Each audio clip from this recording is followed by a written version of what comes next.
Hello मेरे प्यारे बच्चों, क्या हाल चाल। बढ़िया साहब, उम्मीद है आप सभी अच्छे होंगे और आपकी तैयारी भी एकदम बेहतर से बेहतर तरीके से चल रही होगी। प्यारे बच्चों, आज के इस वीडियो में हम केमिस्ट्री में चैप्टर 5 को यूं समझिए स्टार्ट करने वाले हैं। लेकिन मेरे प्यारे रसगुल्लों, ये समझना कि आज की ये जो वीडियो है ना भाई, जैसे आप मूवी देखने जाते हो तो बिना किरदार के मज़ा नहीं आता कि भैया कौन सा किरदार कितना दमदार है ना। बोलते ना कि ये हीरो रहेगा तो ज़्यादा अच्छा होगा, ये हीरोइन होती तो ज़्यादा अच्छा होता। तो कहीं ना कहीं मूवी हिट तभी होती है जब किरदार बढ़िया हो। तो प्यारे बच्चों, आज के इस वीडियो में इस पूरे चैप्टर बात कर लें उपसाथ संयोजन यौगिक। तो इसमें शुरू से अंत तक जो कुछ भी आपको पढ़ना है, जिसके इर्द गिर्द पूरा चैप्टर घूमता है, तो आज उन्हीं किरदारों को हम समझेंगे। ये एक बेसिक से क्लास है। आज की इस वीडियो समझना इंट्रोडक्शन है, लेकिन भैया ये एग्जाम में बहुत ज़्यादा पूछे जाते हैं और बिना इनके आप इस चैप्टर में कुछ समझ ही नहीं सकते हैं। ठीक है ना। चलिए शुरू करते हैं। भैया चैप्टर है कि उपसाथ संयोजन यौगिक। अब बच्चों यहां से उपसाथ संयोजन यौगिक, सबसे पहले हम यही जानेंगे कि उपसाथ संयोजक यौगिक क्या होता है, या फिर इस जिसको कहते हैं संकुल यौगिक क्या होता है। फिर संकुल यौगिक से संबंधित बहुत सारी जो परिभाषाएं हैं देखेंगे, जैसा कि भाई केंद्रीय धातु परमाणु या केंद्रीय धातु आयन क्या होता है। फिर लिगेंड, जो मोस्ट इंपॉर्टेंट है, लिगेंड क्या होता है। फिर उसके बाद उपसाथ संयोजन संख्या, जिसको समन्वयन संख्या कहते हैं।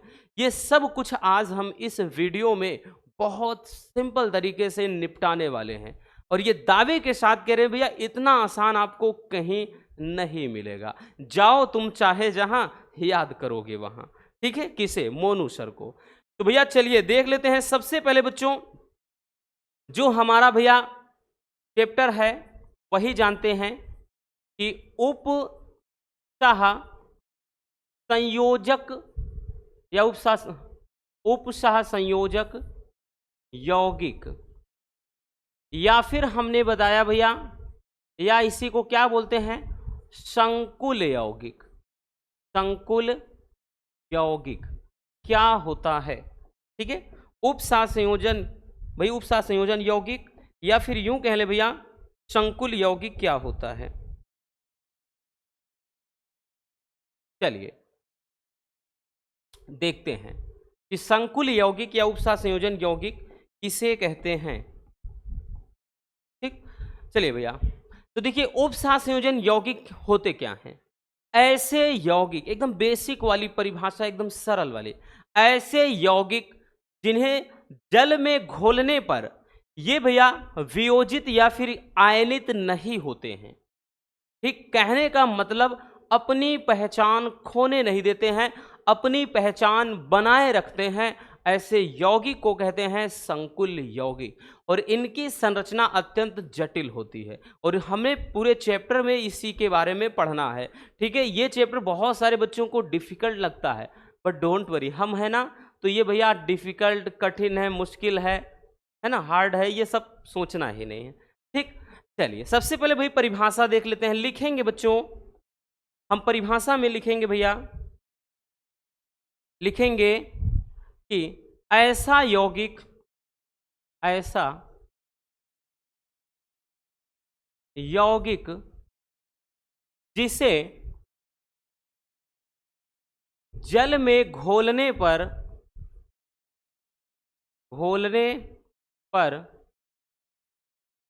आयनित या यूं कह लें वियोजित नहीं होता है। वियोजित नहीं होता, अगर होगा भी तो आंशिक रूप में होगा, याद रखना, नहीं होता है, होता है, अर्थात अर्थात अपना अस्तित्व बनाए रखता है, अर्थात अपनी पहचान खोने नहीं देगा, अपना अस्तित्व बनाए रखता है, बनाए रखता है, उसे उप सह संयोजक यौगिक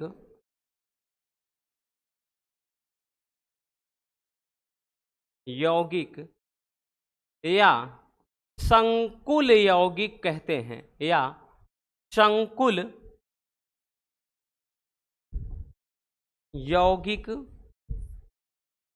कहते हैं। ठीक है भैया। और इसकी संरचना ना बच्चों अत्यंत जटिल होती है, ये भी लिख देंगे कि इसकी संरचना जटिल होती है, जटिल होती है। ठीक है। देखिए अगर जैसे हम बात कर लें लाइक दैट, कोई एग्जांपल है भाई NaCl है, तो मेरे प्यारे रसगुल्लों इतना याद रखना, अगर हम इसे जल में घोलेंगे, अगर हम इसे जल में घोलेंगे भैया, तो Na जो है प्लस में टूट जाएगा, Cl जो है माइनस में टूट जाएगा। ठीक है, ये तो एक साधारण लवण है, ठीक है ना, एक सिंपल सा साल्ट है। लेकिन लेकिन लेकिन उपसा संयोजन यौगिक, तो भैया एग्जाम्पल देखते हैं, जैसे K4 FeCN6, तो इसकी संरचना अत्यंत जटिल होती है। इसे जल में घोलोगे तो भैया ये आयनित या वियोजित नहीं होंगे, अर्थात ये घुलेंगे नहीं, अपना अस्तित्व बनाए रखते हैं। ठीक है, इसी तरह से भैया जैसे कोई एग्जाम्पल हम लिखना चाहें, ठीक, इस तरह से NH3 हो गया, यहाँ 4, ठीक है, और उसके बाद भैया तरह से 4, तो यहाँ पे अगर हम इसको जल में घोल देंगे तो ये भाई पूरी तरह से, यानी ये हमने बताया ना वियोजित नहीं होंगे, होंगे भी तो आंशिक रूप से, यानी ना के बराबर। नहीं तो भैया ये क्या है, अपनी पहचान बनाए रखते हैं, अपना अस्तित्व बनाए रखते हैं। सीधी सी बात, जिन्हें जल में घोलने पर ये आयनित या वियोजित ना हो, वो होते हैं उपसा संयोजक यौगिक या फिर संकुल यौगिक। बाकी जैसे इसी में एक और पूछता है द्विक लवण किसे कहते हैं, इसी का उल्टा द्विक लवण, डबल साल्ट। ठीक है, तो ऐसा यौगिक जिन्हें जल में घोलने पर ये क्या होते हैं, आंशिक मतलब वियोजित या आयनित हो जाते हैं, अर्थात अपनी पहचान खो देंगे। जैसे फिटकरी हो गया, फिटकरी को जल में घोल दोगे तो भैया वो टूट जाएगा। ठीक है, क्योंकि उसमें aluminium sulphate, potassium sulphate 2 salt हैं और 24 अणु जल के होते हैं। इसी तरह मोहर लवण है तो उसमें फेरस सल्फेट यानी FeSO4 होता है, फिर अमोनियम सल्फेट होता है, ठीक है, और 6 अणु जल के होते हैं, मोहर लवण। तो वो द्विक लवण कहलाते हैं, 2 या 2 से अधिक सरल यौगिक मिल करके भैया बनाते हैं। ठीक है, लेकिन हमें जो प्रमुख रूप से पढ़ना है इस चैप्टर में वो यही है, तो हम इसी के बारे में सोचेंगे, उसको नहीं देखेंगे। ठीक, चलिए भैया सीधी बात समझ में आ गई बबुआ। ठीक है, चलिए स्क्रीनशॉट कर लेना रसगुल्लों।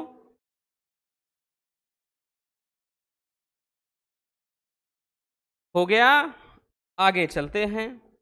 अब हम देखते हैं भैया उपसा संयोजन यौगिक या उपसा संयोजक यौगिक से संबंधित परिभाषाएं। इसमें बहुत सारी डेफिनेशन है बच्चों, ठीक है, बहुत सारी डेफिनेशन है, जिसमें हम सबसे पहले देखेंगे भैया, क्या देखेंगे, केंद्रीय धातु परमाणु, केंद्रीय धातु परमाणु को। ठीक है भैया, सबसे पहले बच्चों हम देखेंगे केंद्रीय धातु परमाणु को, कि केंद्रीय धातु परमाणु होता क्या है। चलिए देखते हैं। देखिए भैया केंद्रीय धातु परमाणु क्या होता है, सीधी सी बात है, ठीक है, वह धातु परमाणु या फिर यूं कह ले आयन जो सीधे लिगेंड के साथ जुड़ा होता है, उसे कहते हैं केंद्रीय धातु परमाणु या फिर केंद्रीय धातु आयन। ठीक है, पहले हम परिभाषा लिख लेते हैं भैया, पहले परिभाषा लिख लेते हैं, फिर उसके बाद भैया हम क्या देखेंगे, परिभाषा लिखते हैं, फिर हम एग्जाम्पल समझते हैं। ठीक है ना, चलिए लिखते हैं, परिभाषा लिखेंगे कि वह धातु परमाणु, वह धातु परमाणु या आयन, वह धातु परमाणु या आयन जो लिगेंड से लीगेंड से सीधे जुड़ा होता है, जुड़ा होता है उसे उसे केंद्रीय धातु परमाणु, केंद्रीय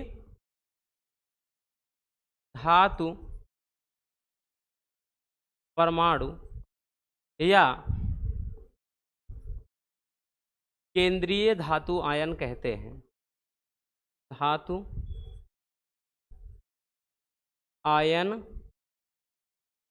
कहते हैं, ठीक है। उसे केंद्रीय धातु परमाणु या केंद्रीय धातु आयन कहते हैं। एकदम सिंपल सी परिभाषा, ठीक है ना। हमने बोला ना भैया कि आपको यहाँ एकदम आसान मिलेगा, ठीक है। ये किताबी लैंग्वेज है, बहुत सारे बुक्स में गाइड है, क्वेश्चन बैंक है, आपको बहुत लंबी चौड़ी डेफिनेशन मिलेगी, लेकिन कोई मतलब नहीं भैया। अगर आ जाता है तो ये परिभाषा और इसका एग्जाम्पल सहित 2 नंबर मिलना है। तो आप चाहे 4 लाइन लिखिए, चाहे 1 लाइन लिखिए, नंबर 2 ही मिलने हैं, ठीक है।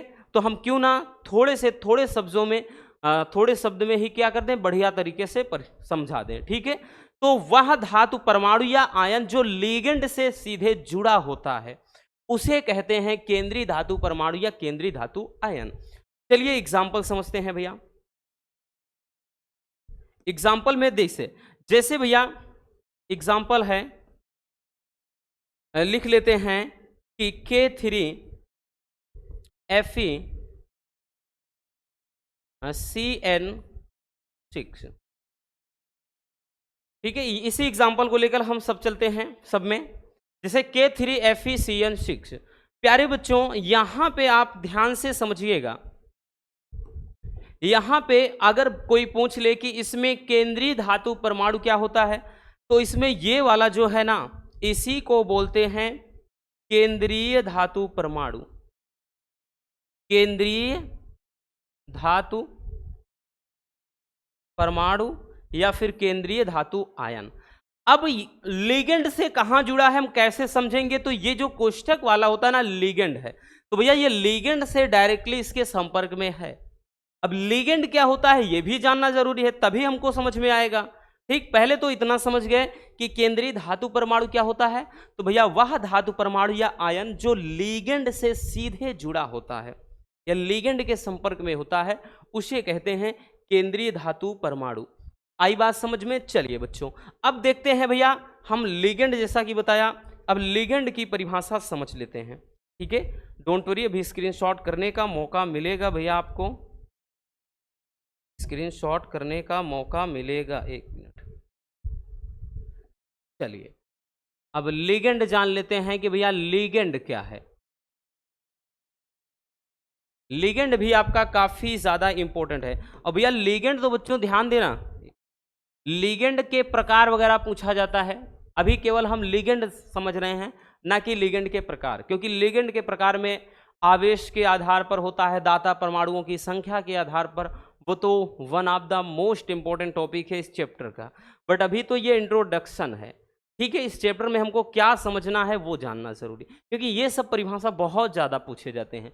अब लिगेंड क्या होता है, तो भैया ध्यान देना, लिगेंड क्या होता है, केंद्रीय धातु परमाणु को, ठीक है, मतलब वह परमाणु या फिर आयन जिसमें केंद्रीय धातु परमाणु को इलेक्ट्रॉन युग्म देने की क्षमता हो, ठीक है, वो क्या होता है बबुआ, लिगेंड होता है। चलिए परिभाषा समझते हैं, ऐसे नहीं जानेंगे, परिभाषा लिखते हैं फिर समझाते हैं। लिखेंगे वह धातु या वह धातु परमाणु,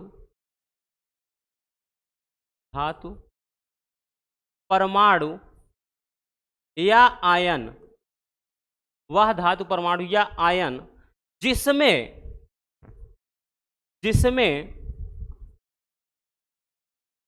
केंद्रीय धातु परमाणु को, जिसमें केंद्रीय धातु परमाणु कह लें या केंद्रीय धातु आयन, समझ रहे हैं, जिसमें केंद्रीय धातु परमाणु को इलेक्ट्रॉन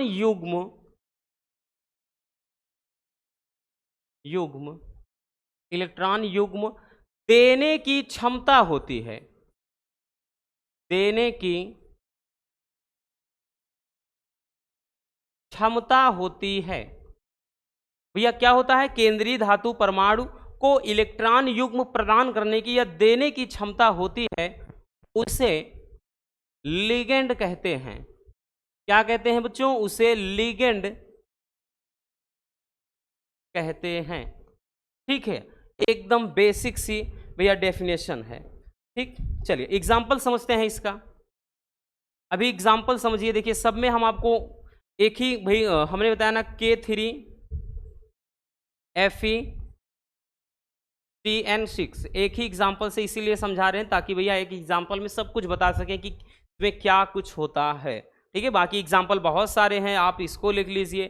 ठीक है ना, ऐसे लिख लीजिए आपको।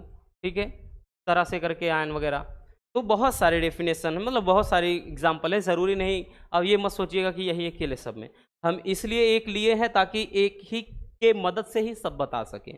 ठीक है, अब इसमें अगर कोई पूछ ले, ठीक, इसमें अगर कोई पूछ ले भैया कि लिगेंड क्या होता है, तो मेरे प्यारे रसगुल्लों ये जो कोष्ठक के अंदर होता है इसी को बोलते हैं लिगेंड। अब लिगेंड के अंदर इतनी पावर होती है कि लिगेंड क्या करता है भैया, इसको इलेक्ट्रॉन युग्म देने की क्षमता रखता है। ठीक है, तो वही चीज हमने लिखा है ना बबुआ कि वह धातु परमाणु या फिर आयन, अब ये धातु परमाणु हो सकता है कोई या आयन हो सकता है। अब Cn है तो Cn पे भैया माइनस आयन होता है तो आयन ही हुआ। तो वही चीज कह रहा वह धातु परमाणु या आयन जिसमें केंद्रीय धातु परमाणु को, अब ये क्या होता है? केंद्रीय धातु परमाणु होता है, तो केंद्रीय धातु परमाणु को इलेक्ट्रॉन युग्म देने की क्षमता होती है। तो मेरे प्यारे रसगुल्लों Cn जो है ये केंद्रीय धातु परमाणु है, यानी जो कुछ इस कोष्ठक के अंदर होगा उसे लिगेंड कहेंगे, और इस लिगेंड के अंदर इसको इलेक्ट्रॉन युग्म देने की क्षमता होती है। तो सीधी सी बात, जिसके अंदर केंद्रीय धातु परमाणु को इलेक्ट्रॉन युग्म देने की क्षमता होती है वही कहलाएगा लिगेंड। क्या कहलाएगा बच्चों? लिगेंड कहलाएगा। आई बात समझ में? चलिए भैया ये तो हो गया लिगेंड। अब जानते हैं हम भैया नेक्स्ट। ठीक है, डोंट वरी, अभी स्क्रीनशॉट करने का मौका मिलेगा बच्चों। एक मिनट, अगली परिभाषा देखते हैं हम। लिगेंड के अलावा अब है उप सह संयोजन संख्या। उपसह संयोजन संख्या या समन्वयन संख्या बोलते हैं, इसी को भैया समन्वयन संख्या भी कहा जाता है। ठीक है, अब उपसह संयोजन संख्या क्या होती है, तो वही पहले तो हम डेफिनेशन देखेंगे, परिभाषा, फिर आपको हम एग्जाम्पल के माध्यम से समझाएंगे। तो देखिए उपसह संयोजन संख्या क्या होता है, तो भैया उपसह मतलब केंद्रीय धातु परमाणु, या फिर यूं कह लें कि लिगेंड केंद्रीय धातु परमाणु के साथ जितने बंध से जुड़ा होता है, या फिर यूं कह लें केंद्रीय धातु परमाणु जितने दाता परमाणुओं से जुड़ा हो वो संख्या ही कहलाएगी उपसह संयोजन संख्या। तो लिखेंगे भैया, लिखेंगे केंद्रीय, सिंपल वाली परिभाषा लिखेंगे, डोंट वरी, केंद्रीय धातु परमाणु या आयन, भाई केंद्रीय धातु परमाणु कह सकते हैं या केंद्रीय धातु आयन कह सकते हैं, तो वही चीज लिखा है। केंद्रीय धातु परमाणु या आयन जितने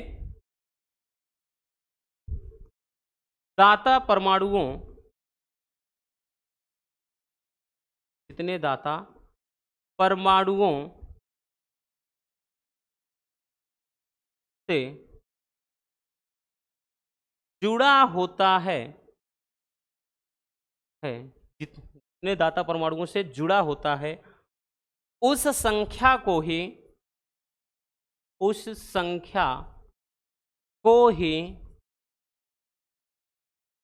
उपसह संयोजन संख्या कहते हैं। उपसह संयोजन संख्या कहते हैं। ठीक है भैया, अब समझते हैं मेरे प्यारे रसगुल्लों एग्जाम्पल को अपन। ठीक, चलिए एग्जाम्पल समझते हैं। अभी जैसे हमने बताया कि K3 Fe और ये CN6 है। ठीक है, अब यहां पे अगर कोई पूछ ले भैया कि केंद्रीय धातु परमाणु क्या है, तो ये जो नंबर है इस संख्या को ही बोलेंगे, इस संख्या को ही बोलेंगे उप सह संयोजन, उप सह संयोजन संख्या या समन्वयन संख्या। ठीक है, याद रखना। तो मेरे प्यारे रसगुल्लों, जरा गौर से देखिएगा कि जो केंद्रीय परमाणु है, केंद्रीय धातु परमाणु या केंद्रीय धातु आयन कितने दाता परमाणु से जुड़ा है, तो 6, क्योंकि ये क्या होता है, दाता होता है, यही तो इसको इलेक्ट्रॉन युग्म देता है, भाई बताया हमने। तो ये जो संख्या होगी, ठीक है, इसकी परिभाषा हम 3 से 4 तरीके से लिख सकते हैं। ऐसा भी लिख सकते थे कि भैया केंद्रीय धातु परमाणु लिगेंड के साथ जितने बंध से जुड़ा होता है वो संख्या ही कहलाएगी उपसह संयोजन संख्या। लेकिन ये एकदम आसान है कि केंद्रीय धातु परमाणु अर्थात ये, ठीक है, जितने दाता परमाणुओं से जुड़ा होगा वो संख्या ही। अब भाई 4 होगा तो 4 उपसह संयोजन संख्या हो जाएगी, 5 होगा तो उपसह संयोजन संख्या 5 हो जाएगी। ठीक है, ये बात समझ में आ गया ना। तो ये हो जाता है, अर्थात हम एक में ही चलिए समझ लेते हैं। ठीक है, मतलब जैसे समझिएगा भैया, यहां से अभी हमने बताया कि K3Fe और CN यहां पे 6 हमने लिख दिया।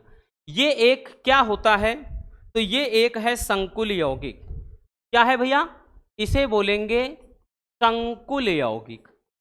ये एक संकुल यौगिक हो जाता है।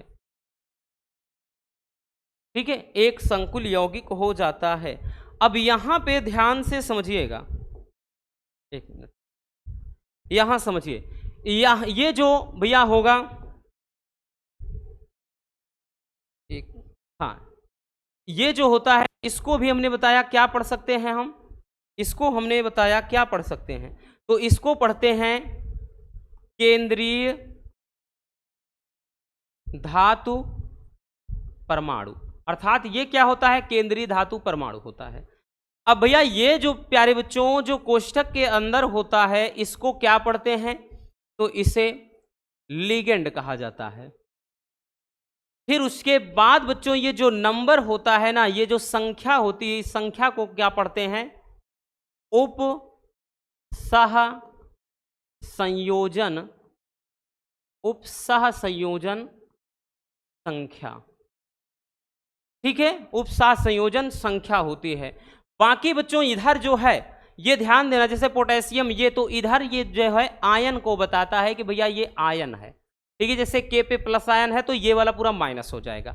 जैसे अगर ये पूरा का पूरा प्लस है, कोई बाहर है तो वो वाला माइनस में हो जाएगा। इतना याद रखना, क्योंकि ये प्लस और माइनस आयन से मिलकर बनता है, तो ये आयन होगा पोटेशियम, ये अर्थात धन आयन में होता है। तो समझ में आ गया कि भैया इसमें कौन केंद्रीय धातु परमाणु होता है, कौन लिगेंड होता है, कौन उपसह संयोजन संख्या होता है। चलिए प्यारे बच्चों, हम एक एक करके भैया स्क्रीनशॉट करते चलते हैं। चलिए सबसे पहले आप इसको स्क्रीनशॉट कर लीजिए, हो गया ना। फिर उसके बाद भैया ये वाला कर लीजिए,